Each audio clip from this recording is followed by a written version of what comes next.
le seul objectif qui m'animait même à ce moment-là, c'était de savoir si je pouvais reprendre le rugby. La perte de l'œil en lui-même n'était pas foncièrement ce qui me rendait triste, c'était plutôt le fait de savoir si oui ou non je vais pouvoir reprendre le rugby.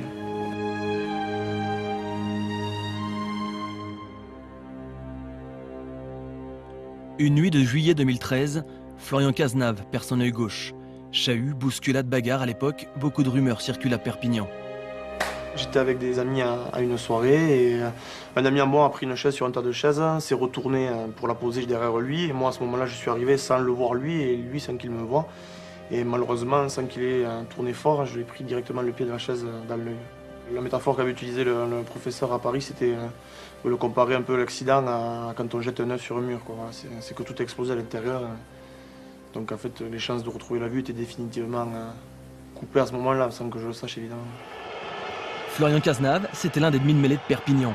Champion de France en 2009, international avec les moins de 20 ans et en équipe de France A. Il était parti pour une belle carrière, jusqu'à ce que tout s'effondre. Il reste cloîtré chez lui pendant des semaines. Puis la volonté reprend le dessus, il veut rejouer au rugby coûte que coûte, alors il travaille. 7-3-2. Des heures, des semaines, des mois devant les petites balles jaunes du Neurotracker, un appareil qui permet d'entraîner l'œil et le cerveau. 4-2-8-7. 6-8-7-1. Avec son préparateur physique spécialisé, Florian adapte également sa posture en fonction de son handicap. Ouvre ton bassin. Améliorer encore et encore sa vision périphérique, faire mieux qu'avant, mieux que les autres. 6. C'est bon. Aujourd'hui, il a un niveau que même des mecs avec 2 yeux n'atteignent pas, quoi. Voilà, il a qu'un œil. Donc c'est juste extraordinaire. Il est capable de prendre des informations bien mieux que, je n'ai pas peur de dire, plus de 90% des garçons à son poste. Donc aujourd'hui, j'ai aucun doute sur le fait que Florian puisse rejouer à un très haut niveau.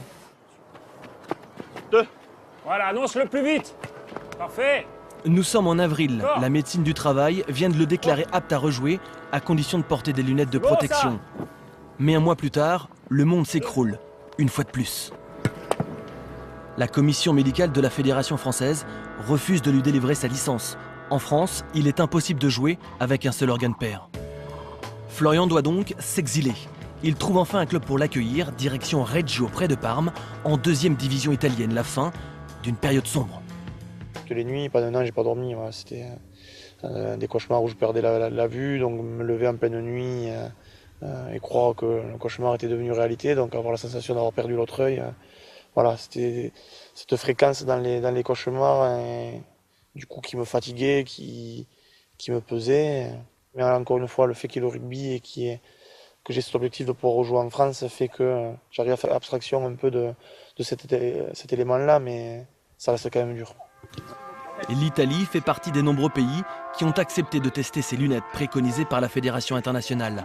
Florian vient tout juste de les recevoir, il va donc pouvoir reprendre la compétition.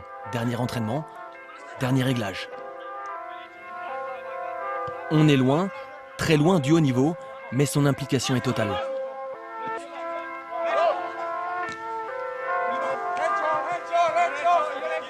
Maintenant, je suis un nouveau joueur dans ce sens-là, c'est que quand j'arrive au moment de prendre le ballon, j'ai déjà analysé la situation, je sais ce que je vais faire. Alors qu'auparavant, je prenais le ballon et l'intuition faisait le reste. Est-ce que maintenant tout est calculé? Du moins, j'essaie de tout calculer. Donc, je gagne plus de temps, je vois mieux parce que je me sers plus d'un œil que quand j'en avais les deux. Son dernier match officiel remonte au 4 mai 2013, à Montpellier en top 14. 14 mois après son accident, Florian Cazenave est titulaire pour affronter le club de Turin.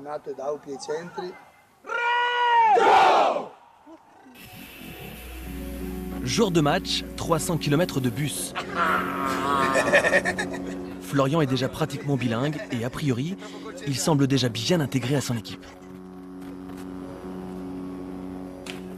Arrivé au petit stade communal de Grugliasco, son attitude change. Là, je suis perdu. Là. Je suis ni content, ni triste. Je suis dans un championnat que je connais pas, une équipe en face que je connais pas. Devant, j'ai l'impression qu'il n'y aura pas grand monde, j'ai aucun repère. C'est le nouveau rugby. Et... Donc, voilà, je me tarde d'être déjà dans le match parce que c'est compliqué à aborder un peu mentalement. Pour le soutenir, ses proches ont fait le déplacement. Chloé, son amie, ses parents également. Ainsi que Philippe Arnaud, son préparateur physique. Et puis, il y a Jacques Brunel, son ancien entraîneur à Perpignan, qui est pour beaucoup dans sa venue à Reggio.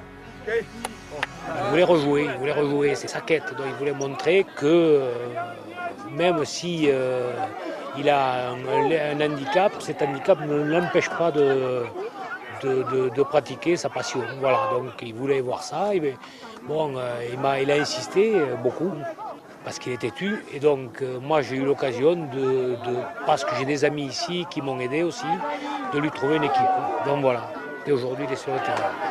Et sur le terrain justement, Florian retrouve rapidement ses réflexes et sa vista. Après une première mi-temps timorée, il fait avancer son équipe et trouve des intervalles. Une 89 décolle, le 8 pour le 9, et le demi de mêlée plante le premier essai de sa nouvelle carrière. Reggio l'emporte 26-24 sur Turin. Florian, lui, a gagné beaucoup plus. Là, je pleure de joie parce que je suis redevenu comme avant et maintenant, il faut que je joue le plus haut possible. C'est l'objectif qui ne me quittera jamais. Ça peut paraître un peu excessif quand on voit le niveau qui n'est pas forcément le niveau qu'on pourrait attendre d'un gros championnat français, mais je commence par là, ça se passe bien et je compte bien progresser au fur et à mesure et espérer au moins retrouver ma place. Sur ce terrain cabossé un peu perdu en Italie, Florian retrouve son père, son tout premier entraîneur. Nouveau départ.